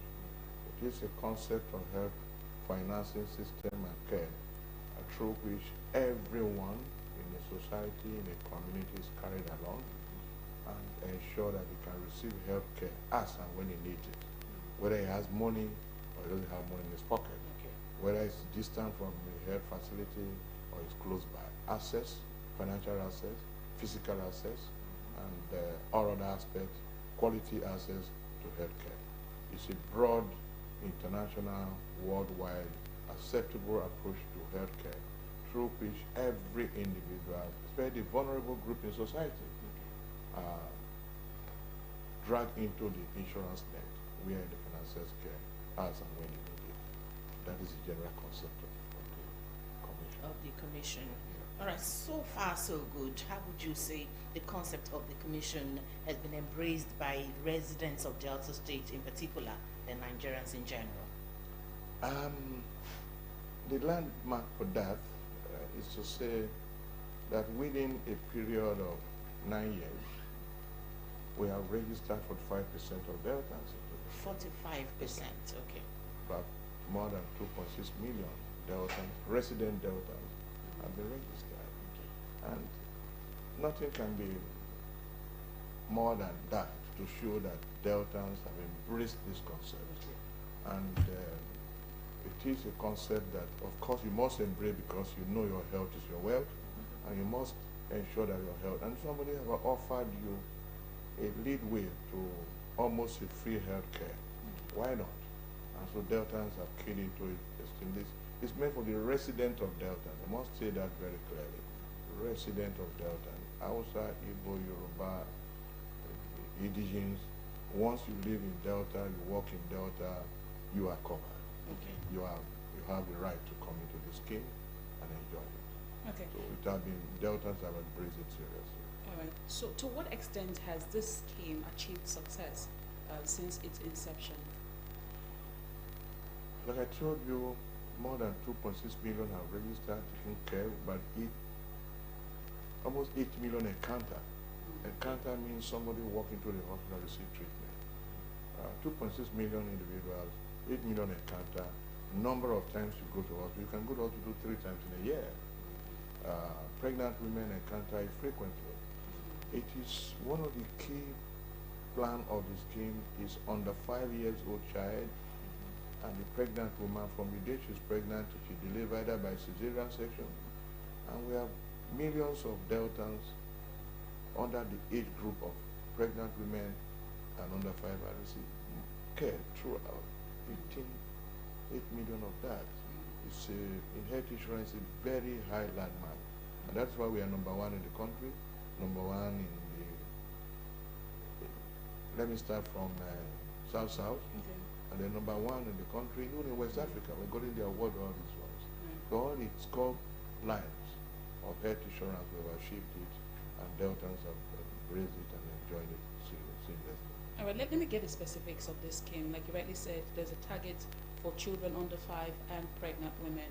Are the healthcare services subsidized or fully paid by the Delta State government? And is it only for state-owned hospitals in Delta State? First, all hospitals, both private, public, primary health care, including what we call access to finance, which is a private-public partnership organizations, hospitals are involved, and we can choose the one of your choice. Okay. Secondly, for pregnant women under 5, is free, completely free, 100% free. You can walk into, once you are pregnant, you are confirmed. From the day you are pregnant till you deliver, it's free. But let me say, even in Freetown, there's no free food, which means somebody is paying. And this is what government is paying for. Government is paying for the equity plan, which is meant for under 5 and pregnant women in particular and aged. And government set aside 0.5% of the budget of the state for this group of people. And only December, the governor released 1.6 billion to pay for the bills of all pregnant women and under 5 that have received treatment in the states. So it is 100% subsidy, right? That's the point for pregnant women and under 5. Now, for civil servant, it's also highly subsidized. The civil servant contribute 1.7%, 1.75% of his gross salary, and the government's counterpart fund that one by 1.75%. That is total of 3.5% of the gross salary of a civil servant. Half of that, 3.5% by government, half of it by the civil servant as a contribution into the fund. And with that, a civil servant can receive treatment from malaria to cesarean section to appendectomy to hemorrhaphy. 80% of disease burden are covered. There are few issues are not covered. Cancer is not covered, I must say. Renal failure is not covered for today. But all the other illness that can mention, pneumonia and also and so forth are covered. All right. 2 questions in one I'm going to ask now. You earlier mentioned that the Commission has achieved about 45% since inception. The question in this is, how has the spread been like riverine communities, the urban areas, and so what percentage? If you say 45% to the riverine, how many percent? Then to the urban centers, how many percent?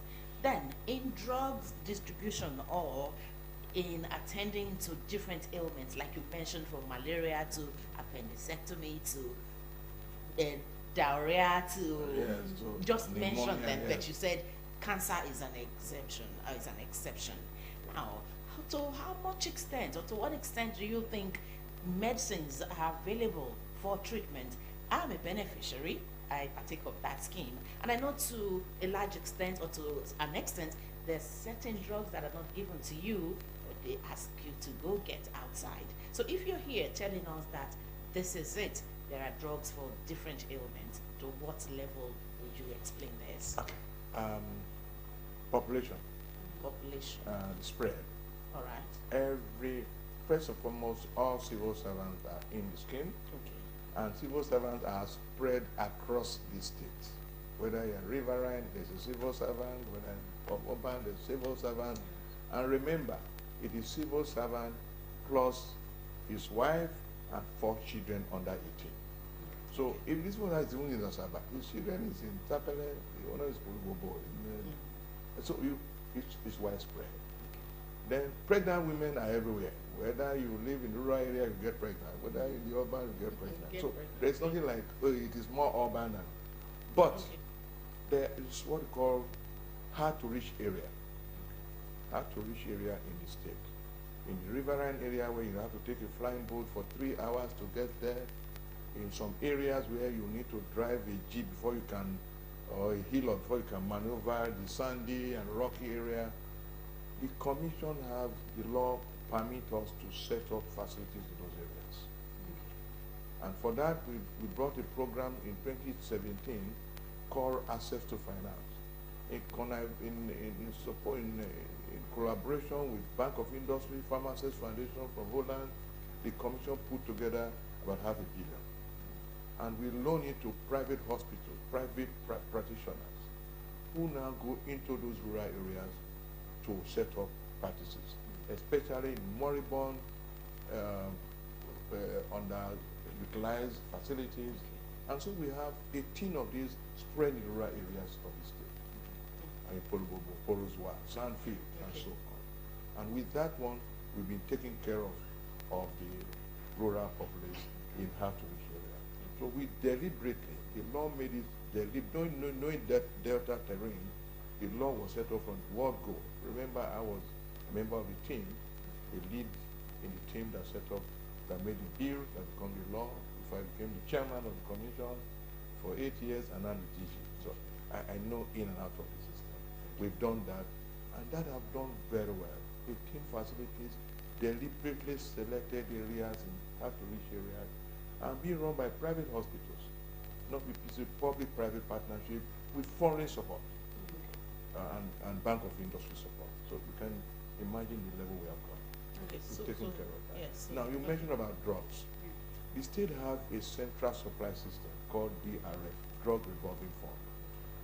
Government doesn't want fake drugs to enter the system. So it ensures that drugs move from the store, quality drugs, distributed round from primary hospital to private hospital, no, to government hospital. Private hospital buy their drugs. And so sometimes you go to hospital and say the drug is out of stock. That was the problem until we took some serious measures, innovations to stop that. And so of today, I'll tell you what we did. Because our enrollees were being asked to go and buy drugs when they have paid in advance for this payment. We pay capitation in advance to all hospitals before you arrive in the new month. We pay you when you are admitted, they send the bill to us, we pay. So why are you asking our people to go and buy drugs? And so we innovated by putting service quality monitors. About 300 of them are spread around the state. And their duty is to, in the hospital you stand by the doctor consulting, and somebody else is by the pharmacy. You prescribe, you bring the prescription to the pharmacy, our service quality monitor called agents are there. So when you are given your drugs and the drugs are complete, or it refuses to give you a portion of it, that prescription and the bill, the drug given to you is sent to us immediately, to me. There's an officer in my office that looked into that. And I have also held meeting with DRF and said, look, drugs are out of stock. Why? And because that they made some cash available, big hospitals, 2 million. And I'm saying this to the public because I want the public to know of this and decide and ask for their rights when you are being told to go and purchase drugs outside. It's very important. So you must understand this. So DRF have gone to the extent of supplying drugs. Yes. But drugs are such that it can be out of stock as the dynamic is going on. But because that they now release the fund, big hospitals like Arch, 2 million. Central hospitals, 1 to 2 million. Smaller government hospitals, 500,000. You must cash available. So in case a prescription comes and there is 1 or 2 items that is out of stock there, you quickly go and purchase from a qualified pharmacy and give to the patient. You must not ask our patient to go and buy drugs. We also made it clear that if you ask the patient to go and purchase a drug that your dealer is qualified to receive from you, and he purchases it and get the receipt, bring it to us, we will deduct it from the bill, we pay to that hospital, and refund the money to the provider. These are put in place now and is functioning. So this concept of out of stock drug, go and purchase drug, go and do lab outside, will reduce considerably. If it occurs, just keep your receipt, send it to us, and we'll process your money and return it to you. Okay. You Am I right? mentioned some of the successes your commission has achieved so far since inception. What strategies did your commission employ to become one of the leading states in Nigerian health insurance? Thank you very much. It's quite a lot over 10 years, but I will consider on few of them for now. First, the law. The law was deliberate, was pragmatic, designed by doctors, lawyers, and midwifed by the former governor, Senator Dr. Ifeanyi Okowa, a medical doctor. So, in fact, he was taking part in this section. And so the board was made up of very pragmatic persons, Labour Congress, TUC, NECA, Head of Service, Economic Planning, Ministry of Health. It's not a political board where you say, oh, data center represented, data not represented. No. Professionals and people who have stake in health insurance. Because of that, all segments in the system key into it immediately. Labour Congress brought the junior staff in, TUC brought the senior staff in, Head of Service ensured that civil servants cooperate when their fund would be deducted, and NECA ensured that the private sector comes in. CSO ensured that the populace is aware of the scheme and the benefit to the common man on the street. These are some of the basic strategies. Along the line, the plans. The plan number one is equity plan, pregnant women under 5. Before the scheme started, there was this scheme already of pregnant women under 5 that the state government was already doing. So everybody was mobilized. About 800,000 were moved immediately into the scheme. Right. So from day one, we have so much. All labor moved into the scheme. So while other states are struggling to get these basic people, we're already having them in that scheme. Along the line, we have the informal sector. The informal sector is for the common man on the street. And when I came in as DG, I immediately initiated what we call the Indigent Relay Adoption Initiative. The amount for the informal sector, the barber, the tailor, the market woman, to pay 7,000 naira insurance, as small as that is, highly subsidized by government, it's still difficult to bring 7,000 at once and pay. Because of girls, they are not too sure of health insurance principles and how it works. So we induce them. And we appeal to you, DGM, DBS, please. There are poor people around you, buy insurance for them.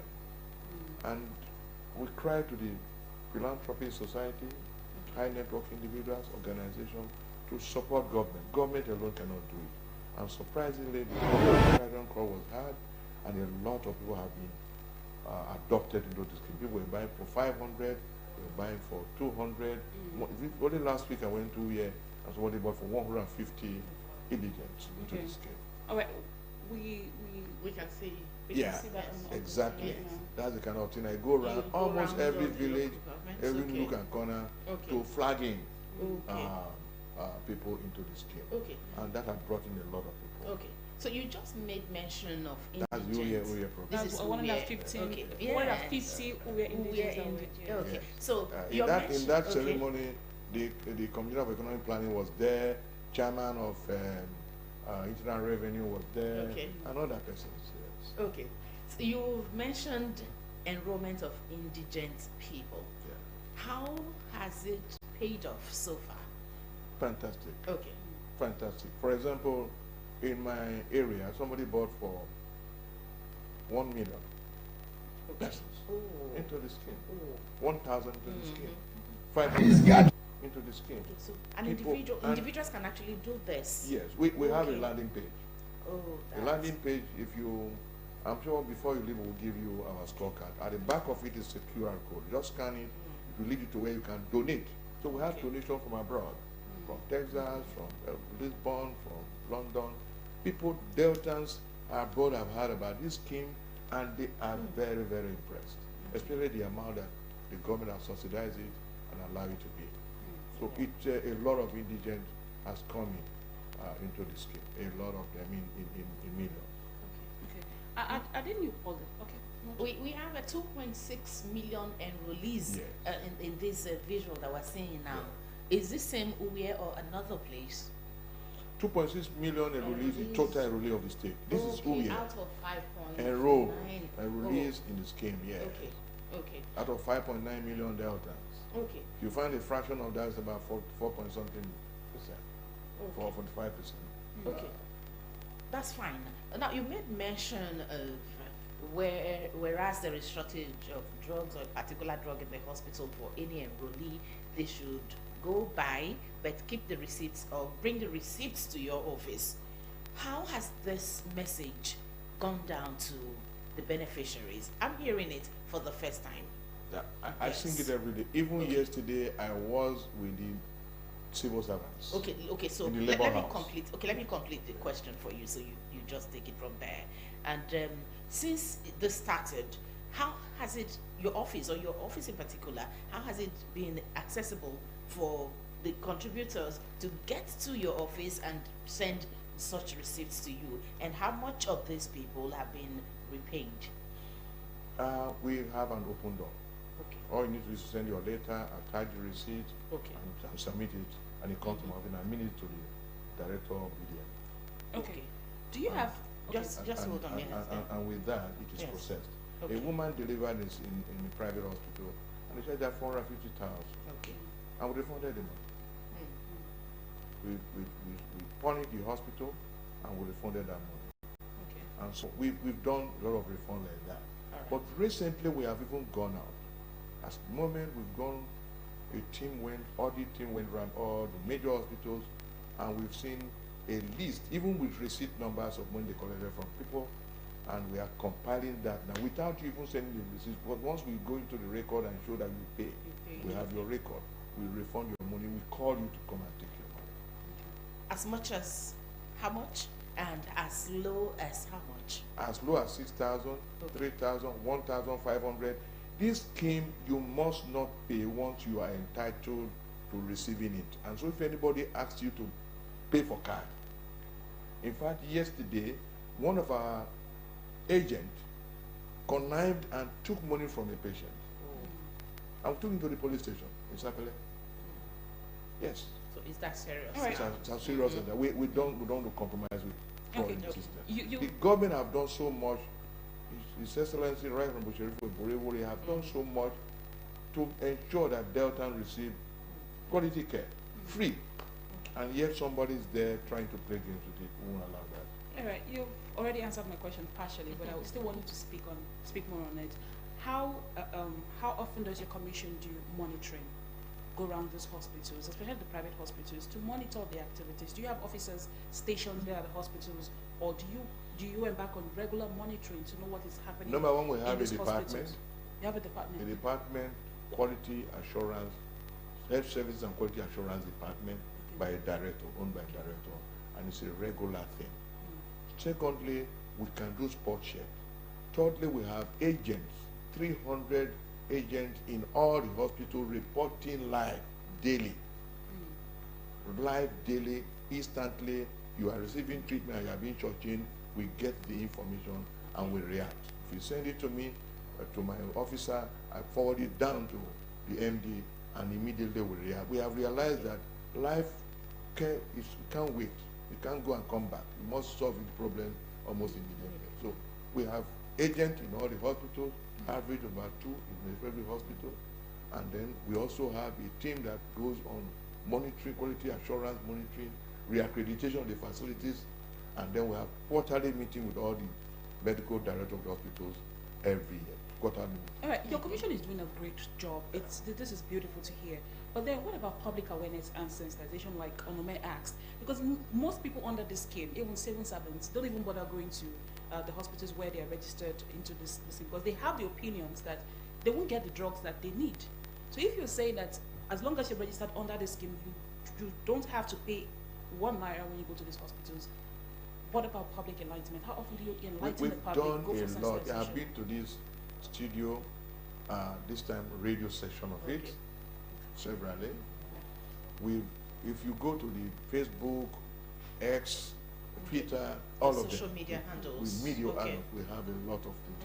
And that is why when she called me a few days ago, I didn't hesitate. You get my point now. DRTV has been taking our programs, flagging it everywhere. But I noticed one thing with Nigerians. We like watching home videos rather than watching news. And so We don't listen to radios. We listen to, when you open your radio, is something else you want to listen to. The typical northerner will have a small radio and listen to it. We are otherwise we have put a lot of information into it. But yesterday I was with civil servant, representative of all the civil servants in Labour House yesterday, and we spoke about this. A lot of people confess that, they misunderstood the scheme, and like you said, they will now go back. And but please help us publicize it. If you have program, invite us. I will be here at shortest of notice to ensure that people are aware, because the press is the only organ that you can speak just what I'm saying here now. You can't hear it outside, but people are hearing already in Lagos, in London, everywhere. So we need you to answer that question you have just asked me. Okay. I need your help. Okay. Now, in areas you mentioned it briefly, but we want you to expatiate on it. In remote areas and communities where there is a shortage of medical facilities, what exactly has the Commission been doing, and to what extent is it helping? Your intervention is helping. Well, I did mention to you, first and foremost, Delta State has the highest number of primary health care systems in the country. We have about 460 something primary health care centers. Okay. Almost every village has a primary health care center. But do you know of these health centers, a number of them that are not functioning, I especially agree. in the rural So areas? what I want to tell you, we have been able to onboard about 300 of them into the scheme. Okay, assess them, give them of accreditation, probably sometimes temporary approval, renewable if you meet all the standard. So with this, there is no local government, there is no community that doesn't have our facility operational. I won't say 100% operational, because human resource for health is scarce. Doctors, nurses have jabbed, and so you go to the primary health care center, you have just only one nurse. One you. The government is doing a lot to ensure that these things are corrected. Otherwise, we have penetrated the whole system. It's a statewide program. Then, of course, general hospitals and others are there. Private hospitals are all allowed to come in. But I've told you, for specific areas where primary care centers are there, but Deltans are unwilling, health personnel are unwilling to go to that area. Oh, where would my child go to school there? I can't live in that area. What we did is public-private partnership. So this group of businessmen, so to say, moving personnel 2 weeks in, 2 weeks out, to ensure that Porozwa, Porobobo, Sandfield receive care. Mimbiri, we have facilities in those areas. Okay. So we are trying to do that. It's not easy, because the cost of rendering services in those areas is high. You need to pay the doctor more, you need to pay a doctor that will work 24 a month. You have to work for only 2 weeks and take the salary of a month. Okay. You get a point that will be able to remain, the incentive to keep them there. That's the part of it. All right. We are covering that. Aside from subcharging and refunding the monies of those patients under the scheme, what penalties does your commission have for those health institutions that go against the law of the commission? The law of the commission is clear. First offender is 100,000. Okay. Second offender, if it's a private hospital, we suspend you for 3 months, and if you happen again, you go in for it. Government hospitals, we may not be able to remove a government hospital. How do I remove Arch? Because the medical director or the personnel there are a bit careless. So it is the medical director who punishes. All right. Now, with Nigeria's rising inflation and economic challenges, how does the Commission and the state government intend to sustain the scheme and ensure that they pay the providers? Thank you very much. We did a review of the policy. We onboarded a new policy starting from last January, and one of the first thing we did was to increase our tariff. Okay, our capital was increased both for public and for private hospitals. We turned our payment to bundle payment, where we now calculated based on current pricing of drugs. For example, and say, okay, the drug for antenatal costs 30,000, But we pay 45,000 to enable the hospital to have money to buy diesel, to do other things. Cesarean section cost 80,000, we pay 120. We've negotiated this with the hospital, they have accepted, and we have started initiating from February. Okay. So we've taken inflation into consideration. After 8 years, we reviewed drastic major review of the policy, and we onboarded it. And right now, nobody will complain that. For example, we now know basic drug for hypertension. Basic drugs cost about 4,000 naira basic. And then we pay 6,500. Now, remember, they are drugs and they are drugs. You are wearing this t-shirt. If you buy it a kind of a shop, you pay ×3. But if you go to where you can buy the same quality, you buy lesser amount. We don't deal with branded drugs. I want to say this one to Delta. We don't deal with branded drugs. There is a drug called Diovan. 30 tablets is 30,000. The same drug, Vasatan, costs 8,000 naira for 30 tablets. And it works. But because it's Mr. Nomen that owned the drug, he said, my drug is 30,000. The brand. The brand. You get my point now? Oh, it's DBS brand. So it must be this expensive. We don't deal with the brand, the packaging. Marketing, packaging is a waste for us. It is the ingredient inside that we're interested in. But you're certain it is effective. Yeah, it's effective. That's what we take. So all the packaging, beautiful packaging, you know, pamphlet that is, if you buy a drug from America, the pamphlet is, you can't even finish reading it. You buy the same drug from another country, a small pamphlet, but the ingredient that will cure my illness is what I'm taking, right? So this is the kind of drug we supply to the system. So you get effective care at the cheapest price. So in health insurance, the concept is effective, efficient treatment. Efficiently effective. Efficiently effective. Small amount of money that give you the effective treatment for the patient. So don't go and demand, oh, I want Atrotech. Whereas diclofenac can do the work. Atrotech is 3,500 for 10 tablets. Diclofenac is 250, 500 naira for 10 tablets. All you need to do is take your diclofenac with food. Okay, you've gone really professional here. Okay, let's look at your recent campaign for pregnant women and children aged 5 for them to get their health cards before visiting any hospital. Why is this? Oh, thank you very much. I couldn't remember all these things. We just discovered that because Delta is offering the best health insurance system, our health facilities are still the top notch. Because you have not heard of a hospital, doctors going on strike in Delta State, because government pays well here. And so with all the difficulties in the health system, Delta is still doing well. Because of that, neighboring states are flocking in. My sister, if you go to Okwe on antenatal day, you see 300 women sitting down, 200 are from another state. If you go to Arch, 300, only 100 is Delta residents. Others are from Agbo, Ugeli, Sapele, all those major hospitals near the border. That's what is going on. And when we discover that, we find out that our statistics become muddled up. Muddled up. We know the number of women that we have in Delta, and yet population of women taking care is much more than that. And again, my point is, so anyway, the bottom line is that we want to screen out the strangers, the non-residents.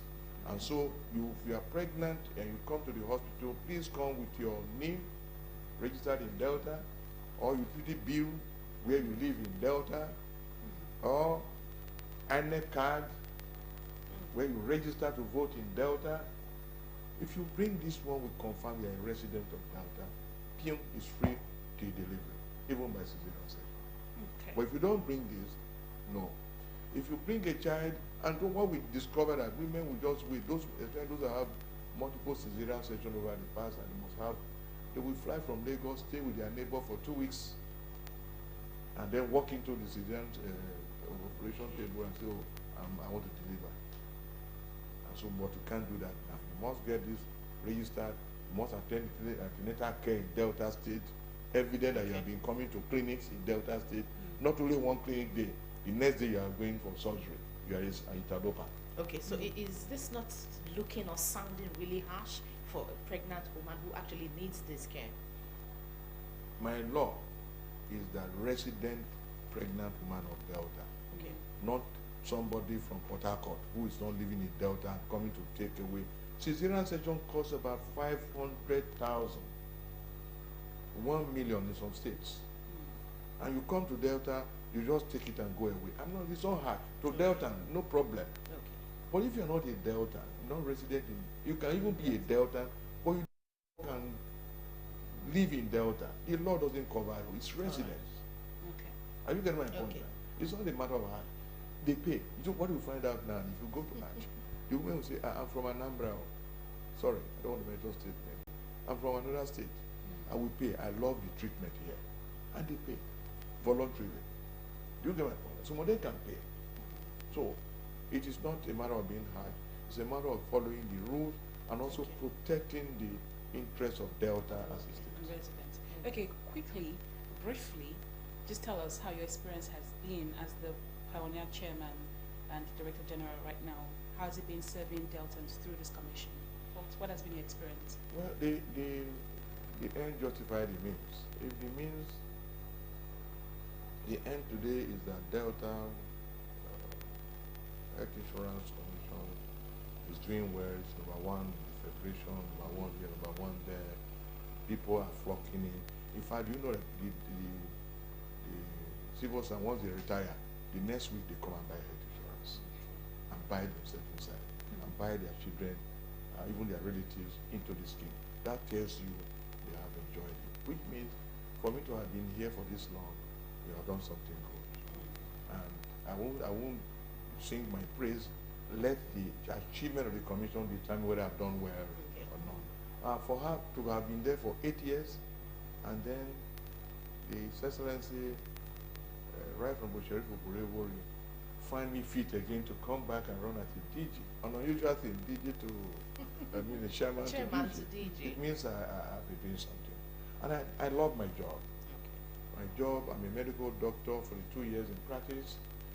And I love when I care for somebody and he smiles after the agony of illness. And for example, the very poor that can't afford, that are trooping into the scheme. Sometimes when I go around, you see people, somebody told me, oh, you must contest. I said, contest of what? But because he felt that, oh, I've done so well, people are now knowing that they are benefit. It's not me, it's the governor.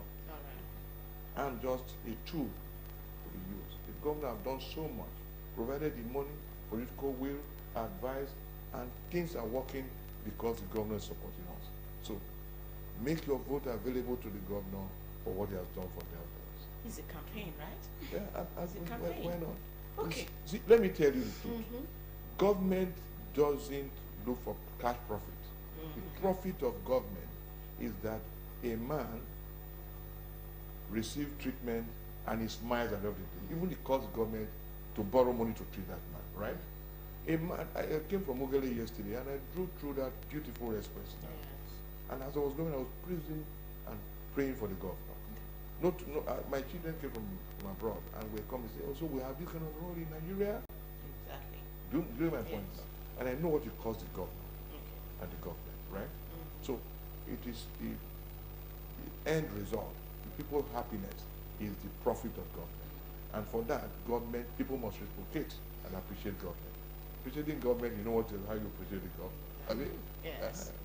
Okay. Having told the beautiful stories of successes of the Delta State Contributory Health Commission, let's hear you talk about some of the challenges facing the commission.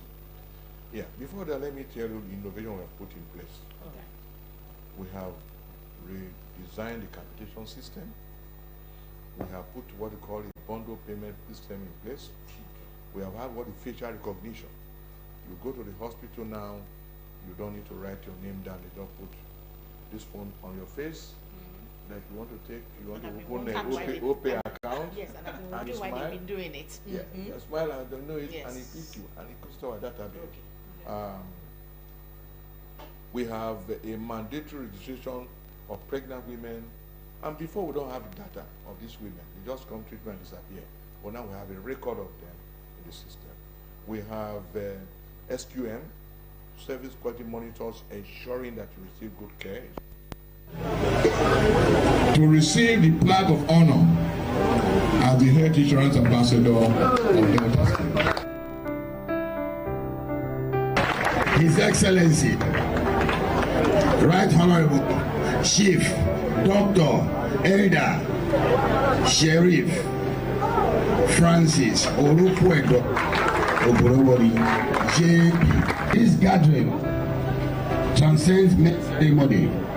It underscores our shared dedication to initiatives like the EDJ Adopter Initiative just in there, and the Artisan Inducement Initiative where we give the artisan some loan, soft loan, insurance, and pay at the 100 naira per week, 100 naira per day, and then they can come into the scheme. We have many initiatives. As to challenges, one of the biggest challenges is care.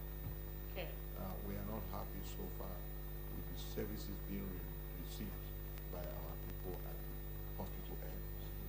And we are working very hard with the HMB, primary health care, to see how the system can be upgraded to a level. Human attitude has to change, facility resources have to be available as and when needed, and this is a big challenge. Of course, funding. Money is never enough for whatever you want to do. For me, I think faster than the money that is available.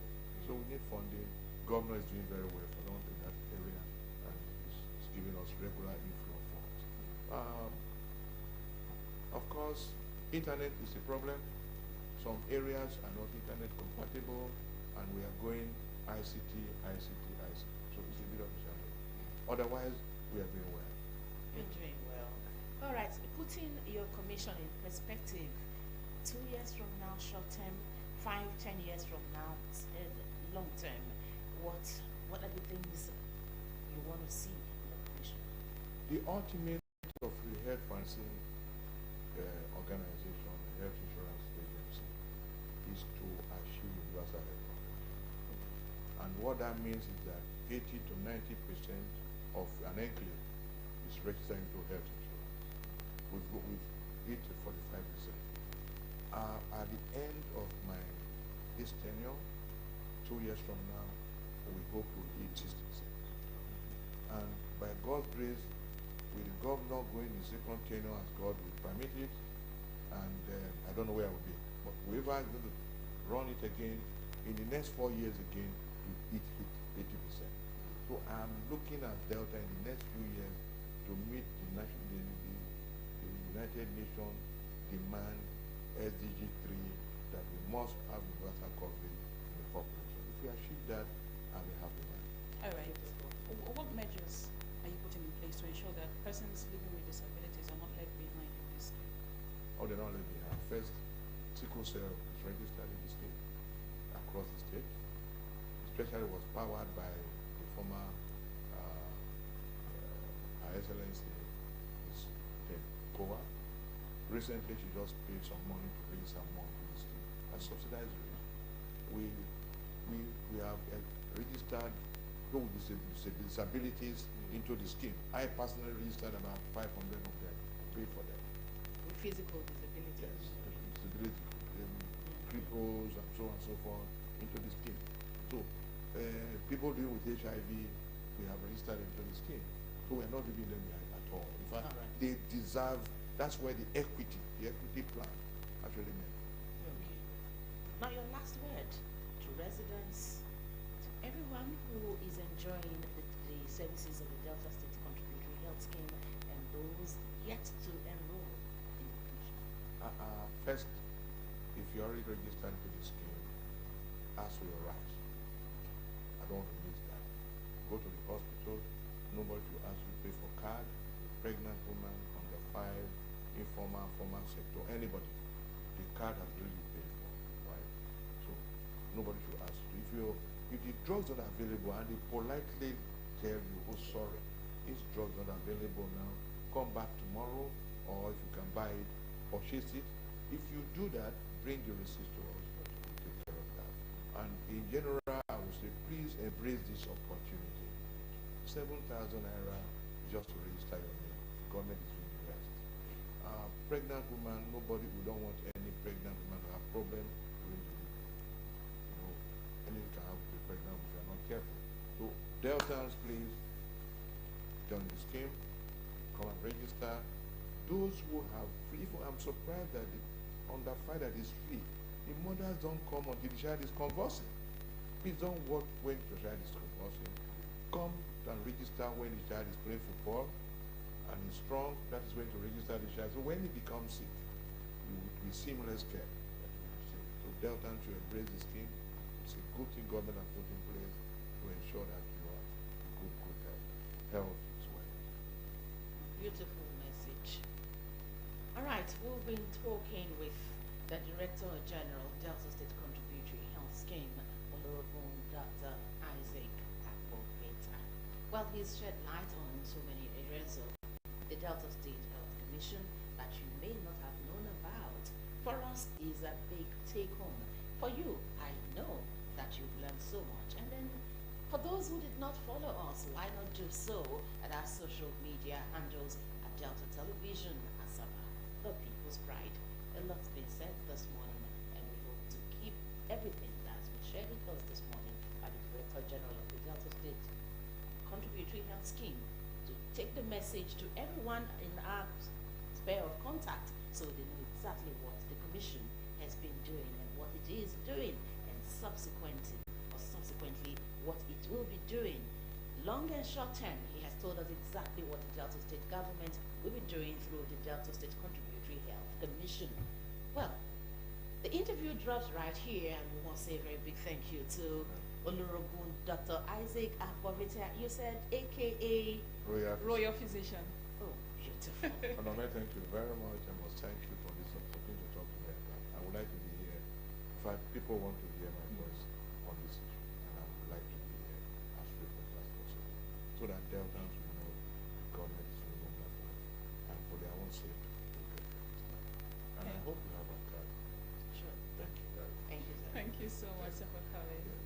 I will take his last word. Health, indeed, is wealth. Let's protect our health. On this note, we'll be wrapping up Morning Ride, Wednesday's edition. If we've impressed you,